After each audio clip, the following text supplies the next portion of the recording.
Hey guys, my name is Alexandra Bryant, and this is my Vet 122 Thorax and OFA pelvis video.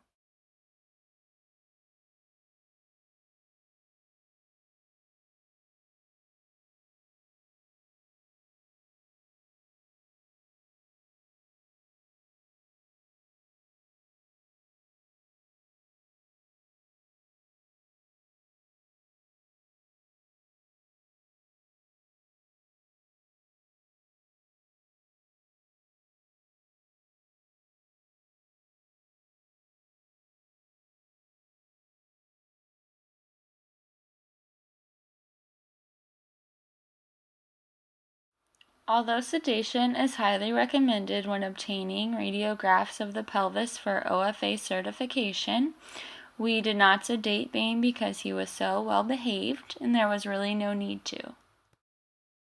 The VD hip extended projection view is required for coxofemoral OFA joint certification.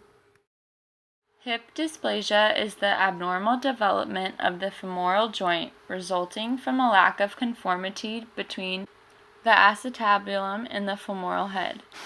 Hip dysplasia is a heritable disease shown as hip joint elasticity that leads to the development of osteoarthritis. It is the most commonly inherited orthopedic disease in canines.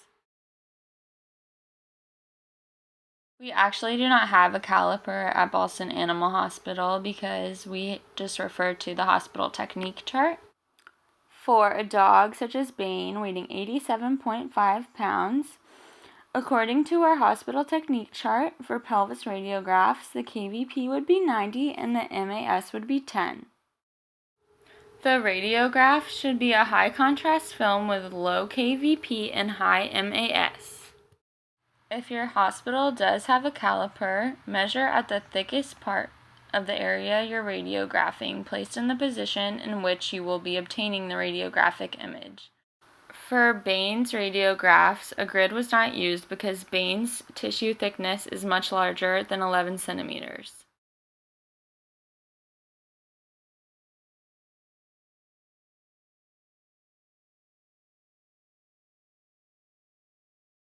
OFA requires film contrast to be such that the microtubercular pattern of the femoral head and neck are readily seen.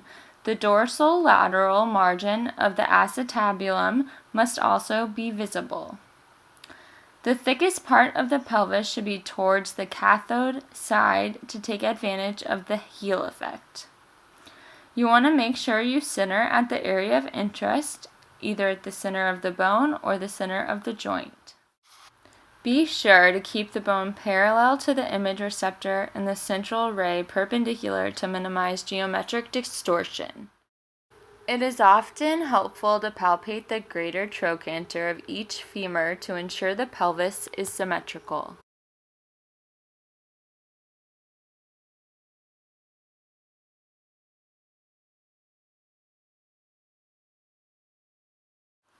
Positional markers for this pelvic rad should be placed at the cranial aspect of the pelvis.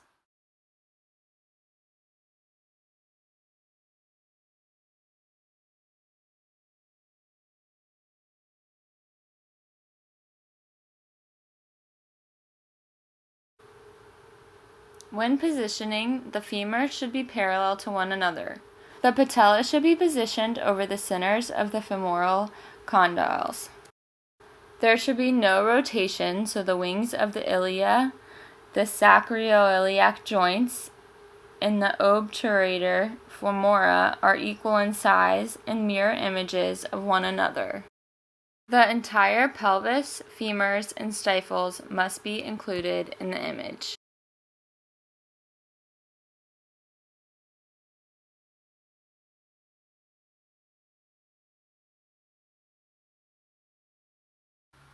OFA registration requires permanent patient ID on the film. This may include lead letters, a darkroom imprinter, or radiopaque tape. The hospital, the veterinarian's name, the date the radiograph was taken, and the patient ID number are all requirements.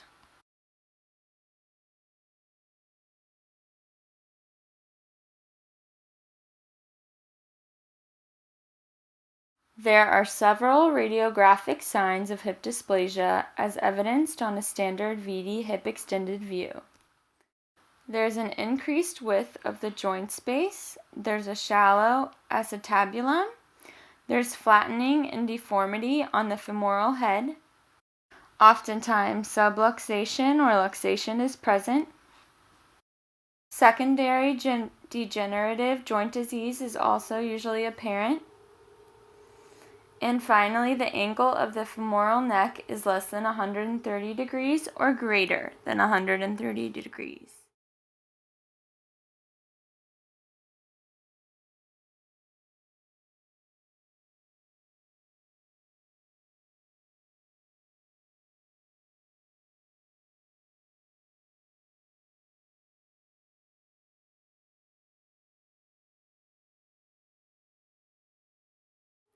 According to our hospital technique chart, based on Bain's weight of 87.5 pounds, the KVP for Bain would be 80, and the MAS for Bain would be 10.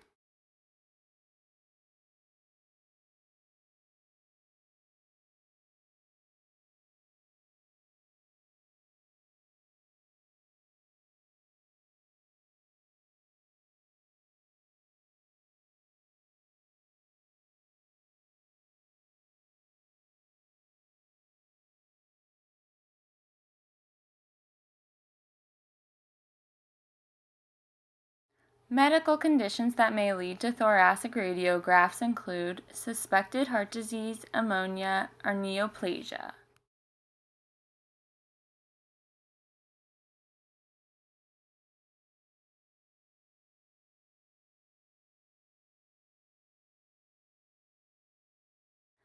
The VG thorax view is optimal for imaging the lungs, the ventral pulmonary fields, the caudal mediastinum, accessory lung lobes, and the caudal vena cava.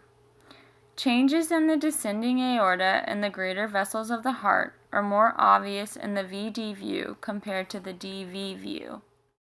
In addition, the accessory lung lobe is better aerated to accurately assess the caudal mediastinal or for accessory lobe pathology.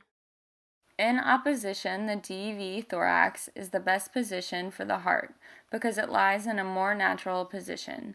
The DV view is better for evaluating the caudal pulmonary arteries, vein, and caudal lobar vessels.